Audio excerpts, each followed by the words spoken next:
आप कई सारे पोर्टेबल होम अप्लायंसेस, ऑटोमोबाइल और कई तरह के इंडस्ट्रियल इक्विपमेंट्स में डीसी मोटर को देख सकते हैं। इस वीडियो में हम कमर्शियल डीसी मोटर के ऑपरेशन और कंस्ट्रक्शन को लॉजिकली समझने की कोशिश करेंगे। चलिए, सबसे पहले हम सिंपल डीसी मोटर से शुरू करते हैं। ये कुछ इस तरह दिखती है। स्टेटर एक कांस्टेंट मैग्नेटिक फील्ड देता है और आर्मेचर, जो कि रोटेट करने वाला पार्ट होता है, एक सिंपल कॉइल होती है। कम्यूटेटर रिंग्स के एक पेयर के जरिए आर्मेचर को डीसी पावर सोर्स के साथ कनेक्ट किया जाता है। जब कॉइल से करंट फ्लो होता है तो लॉरेंस लॉ के हिसाब से उसमें एक इलेक्ट्रोमैग्नेटिक फोर्स इंड्यूस होती है, तो कॉइल रोटेट होनी शुरू हो जाएगी। आप नोटिस करेंगे कि जैसे ही कॉइल रोटेट होती है, कम्यूटेटर रिंग्स ऑपोजिट पोलैरिटी वाले पावर सोर्स के साथ कनेक्ट हो जाती है। इसका नतीजा ये होता है कि कॉइल के लेफ्ट साइड में इलेक्ट्रिसिटी हमेशा दूर की तरफ फ्लो होगी और राइट साइड में इलेक्ट्रिसिटी हमेशा पास की तरफ फ्लो होती है।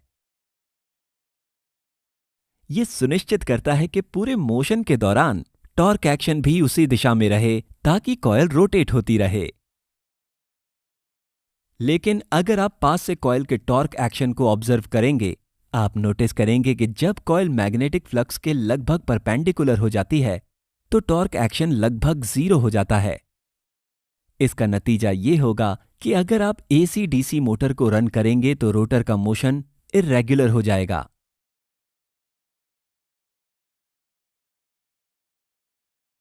इस समस्या को सुलझाने की यहां पर एक ट्रिक है। एक अलग कम्यूटेटर पेयर के साथ रोटर में एक और लूप को ऐड कर दीजिए। इस अरेंजमेंट में जब पहला वाला लूप वर्टिकल पोजीशन में होगा तो दूसरा लूप पावर सोर्स से कनेक्टेड रहेगा, ताकि सिस्टम में मोटर फोर्स हमेशा मौजूद रहे।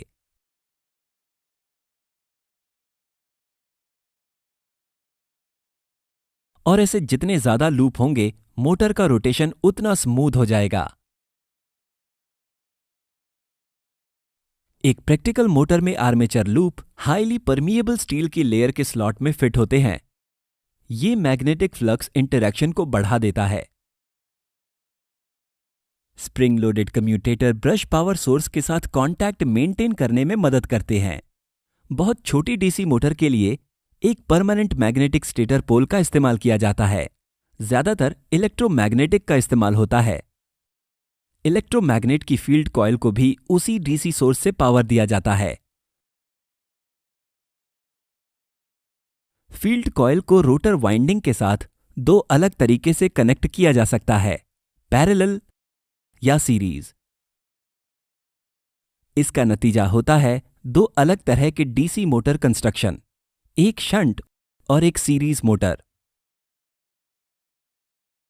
सीरीज वाउंड मोटर का स्टार्टिंग टॉर्क अच्छा होता है, पर लोड के साथ इसकी स्पीड बहुत तेजी से कम होने लगती है।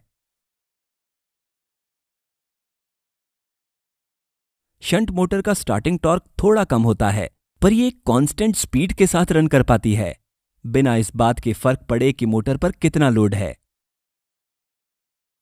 अन्य इलेक्ट्रिकल मशीनों से अलग डीसी मोटर एक यूनिक कैरेक्टरिस्टिक दिखाती है, जो है बैक ईएमएफ का प्रोडक्शन। इलेक्ट्रोमैग्नेटिक इंडक्शन के प्रिंसिपल के अनुसार मैग्नेटिक फील्ड में रोटेट होता लूप ईएमएफ प्रोड्यूस करता है। रोटेटिंग आर्मेचर लूप का भी केस सेम है। एक इंटरनल ईएमएफ इंड्यूस्ड होगा जो कि अप्लाइड इनपुट वोल्टेज को अपोज करेगा। बैक ईएमएफ आर्मेचर के करंट को काफी मात्रा में कम कर देता है। बैक ईएमएफ रोटर की स्पीड के अनुपात में होता है। मोटर के शुरू होने पर बैक ईएमएफ काफी कम होता है, इसलिए आर्मेचर करंट बहुत बढ़ जाता है, जिस कारण रोटर बर्न आउट हो जाता है। इसलिए बड़ी डीसी मोटर में एक ऐसे स्टार्टिंग मैकेनिज्म का होना जरूरी है जो अप्लाइड इनपुट वोल्टेज को कंट्रोल कर पाए। यूनिवर्सल मोटर डीसी मोटर का इंटरेस्टिंग वेरिएशन है, जो कि एसी और डीसी दोनों ही पावर सोर्स के साथ काम कर सकती है। इसके बारे में अधिक जानने के लिए कृपया अगला वीडियो चेक करें। Thank you.